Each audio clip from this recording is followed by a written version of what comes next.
नमस्कार, आप देख रहे हैं एन ब्लास्ट। आइए देखते हैं आज के मुख्य समाचार।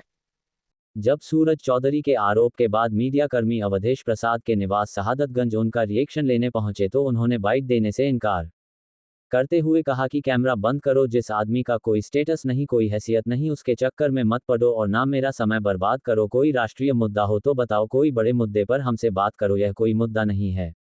और पत्रकारों को अपने निवास से बड़े सख्त लहजे में जाने के लिए कहा, जबकि सूरज चौधरी समाजवादी पार्टी के प्रदेश सचिव पिछड़ा वर्ग प्रकोष्ठ के बड़े नेता है। पर सांसद जी ने साफ कह दिया, जिसका कोई स्टेटस ना हो, जिसकी कोई हैसियत ना हो, उसके लिए मेरे पास मत आया करो और ना मेरा समय बर्बाद करो। जबकि सूरज चौधरी ने कहा कि अवधेश प्रसाद को चुनाव जीताने में सभी कार्यकर्ताओं व पदाधिकारियों ने मिलकर रात दिन एक कर दिया। अब चुनाव जीतने के बाद उपचुनाव लड़ने के लिए सिर्फ निष्क्रिय पुत्र अजीत ही दिखाई दे रहा है, जिसका लोकसभा चुनाव से कोई लेना देना ही नहीं था। चुनाव तो हम सब लोगों ने, कार्यकर्ताओं ने मिलकर जिताया है, लेकिन टिकट अपने बेटे को दिलवा रहे हैं। हम आपको अवधेश प्रसाद के निवास का वह वीडियो दिखा रहे हैं जिसमें उन्होंने पत्रकारों के साथ किस तरह से बातचीत की है।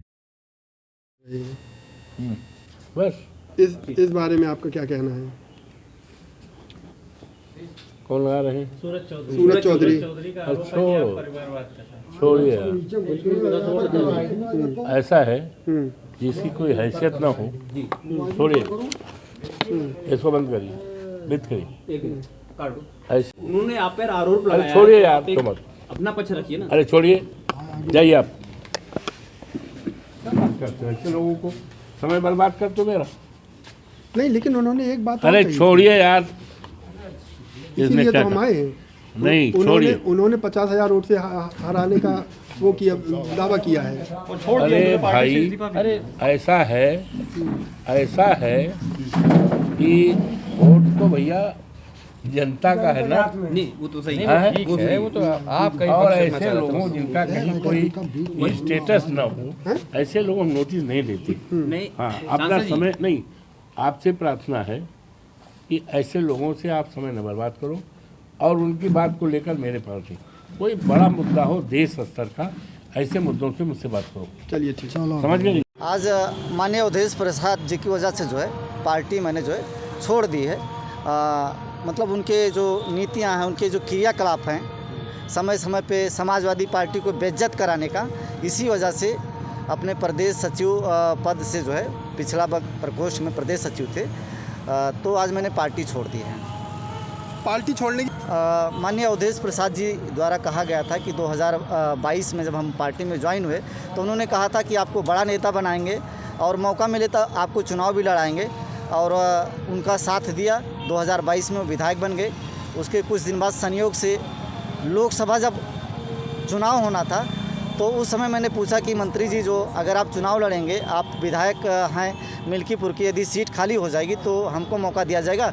उनके द्वारा सैकड़ों बारी मुझे कहा गया था कि हाँ सूरज चौधरी, मिल्कीपुर आप तैयारी करते रहना, अगर मैं एमपी बनता हूँ तो आपको ही मिल्कीपुर का चुनाव लड़वाऊंगा। उन्होंने बहुत बारी कहा था। लगता है आपको कि बाद ने मेरी बात ही वहाँ तक सही से जाने नहीं दी।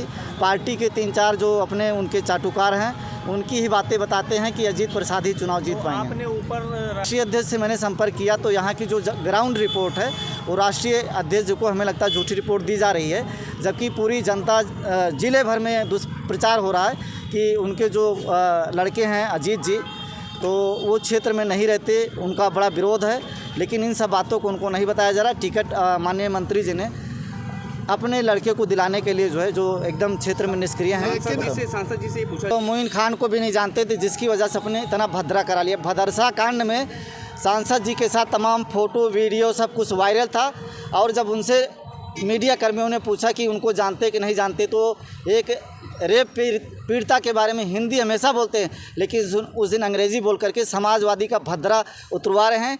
इसी तरीके से उन्होंने अभी बीच में मेरे बारे में सुना कि हमको जानते ही नहीं, जबकि उन्होंने ले जा करके मुझे अखिलेश जी से 5 नंबर पे कार्यक्रम था, वहाँ पे माननीय राष्ट्रीय अध्यक्ष श्री अखिलेश यादव जी से मिलवाया था, और अपने घर पे ले जा करके मुझे जो है जिम्मेदारी दिलवाई थी, और टोपी और झंडा दिया था। वो उनको देने के लिए बराबर फ़ोन करें तो उसका भी वो तिरस्कार करें कि अपना टोपी और झंडा दे करके ही उन्होंने मुझे जो इतने दिन तक शोषण किया। लेकिन आज यही अल्फाज से उनके मोहित खान को भी बोल रहे थे कि हम नहीं जानते हैं। ऐसे गंदगी जो है ये फैला रहे हैं हर काम में। खंडासा वाले मामले में ऐसे गंदगी किया, मोहित खान के मामले में गंदगी किया। एक लड़का था यहाँ का सोहावल का, मर गया पार्टी का, गए लेकिन वहाँ सब गंदगी करके गए।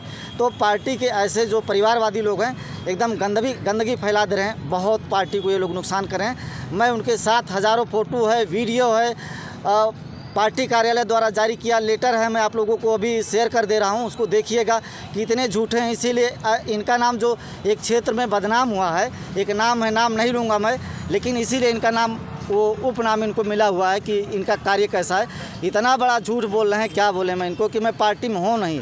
इनके लिए प्रसाद को क्या अवधेश प्रसाद जी को बोलूँगा कि ऐसे कार्यकर्ताओं को अगर आप इग्नोर करते रहोगे, बोलोगे, पहचानेंगे नहीं।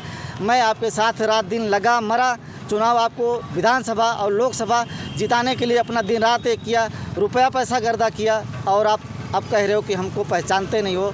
तो मिल्कीपुर की जनता आपसे क्या आशा करेगी? मेरे जैसे युवा तो आपसे निराश हैं, हताश हैं, दुखी होकर के मैं सिर्फ प्रसाद जी और समाजवादी पार्टी से मुझे कोई शिकवा शिकायत नहीं। लगता है कि ऐसे कैंडिडेट रहेंगे जिनका क्षेत्र से कोई सरोकार नहीं, और ऐसे सांसद रहेंगे जिले में जो अपने निष्क्रिय पुत्र को इस तरीके का टिकट दिलाएंगे, तो जीत क्या, जीत से बहुत दूर है। परिवारवाद आप ये समझ लीजिए कि तमाम कार्यकर्ता हैं जो रात दिन उनको टिकट मिलने के बाद लोकसभा का लड़ाते रहे, रुपया पैसा खर्चा किया, और कार्यकर्ता जो तमाम रहे, रात दिन मरे, उनको आश्वासन इनके द्वारा दिया गया, और जब चुनाव जीत गए तब इनको अपना सिर्फ पुत्र नज़र आ रहा है। इससे ज़्यादा हम क्या कहें। इनको सिर्फ अपना प्रदेश सचिव समाजवादी पार्टी में थे, पिछला वर्ग प्रकोष्ठ में थे हम, जिसका लेटर वगैरह मैंने आपको के पार्टी के जो मेम्बरान थे जहाँ से मुझे जारी हुआ है वहाँ पर मैंने सबको भेज दिया है। 100,000 वोट से हार जाएंगे, जिससे समाजवादी पार्टी को तगड़ा नुकसान बना करके वहाँ पेश करना चाह रहे हैं। उसका मिल्कीपुर में कोई आना जाना नहीं, किसी से कोई मतलब नहीं है, और पब्लिक के बीच में कहने का मतलब नहीं है, और पूरे मिल्कीपुर और जनपद में उनका भारी विरोध है, जिसको ये माननीय राष्ट्रीय अध्यक्ष जी को नहीं बताना चाह रहे हैं। आप पार्टी छोड़ दिए हैं, अब उनके खिलाफ क्या मोर्चा है आपका? देखिए, वो अपनी लड़ाई स्वतः ही आ रहे हैं, क्योंकि जो लड़के को इन्होंने टिकट दिलाया है वो राजनीतिक नहीं है, इसीलिए पार्टी का ये सांसद लोग मिलकर के खुद ही नुकसान करा रहे हैं। पार्टी में ज्वाइन कर किसी पार्टी में नहीं हो, कई पार्टियों से मुझे ऑफ़र है, लेकिन मैं किसी दल में भी जाने का कोई विचार नहीं बना रहा हूँ। अपने लोगों से राय मशवरा लूँगा। वैसे लोग कह रहे हैं कि भीम आर्मी से आप चुनाव लड़िए तो बसपा का वोट मिल सकता है, और भारी संख्या में मिल सकता है, चूँकि बहुजन समाज पार्टी उपचुनाव में अपना कैंडिडेट नहीं उतारे, लेकिन अभी अपने लोगों से विचार विमर्श करेंगे। और आने वाले दिनों में लगता है कि आप बसपा से? बिल्कुल नहीं, बसपा में तो कभी कोई मतलब ही नहीं है। बसपा चुनाव नहीं लड़ा रही। भीम आर्मी के लिए लोग मेरे को सुझाव दे रहे हैं, लेकिन मैं अभी चुनाव लड़ने के लिए कोई मूड बना नहीं रहा हूँ। अपने लोगों से चर्चा मशवरा करने के बाद ही कोई निर्णय ले पाऊँगा।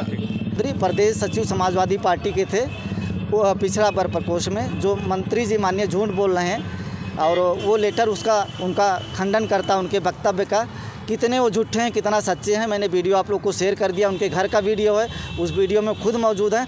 आप लोगों से गुजारिश है कि इस वीडियो को उनको फिर से दिखाइएगा, और पब्लिक को भी जानना चाहिए कितने झूठे सच्चे हैं। मेरे बयान को अहमियत ना दीजिएगा, उनके दोनों वीडियो को और इस जारी प्रदेश कार्यालय द्वारा लेटर को लोगों को ज़रूर जानना चाहिए कि कितने झूठे हैं मंत्री जी। ये सच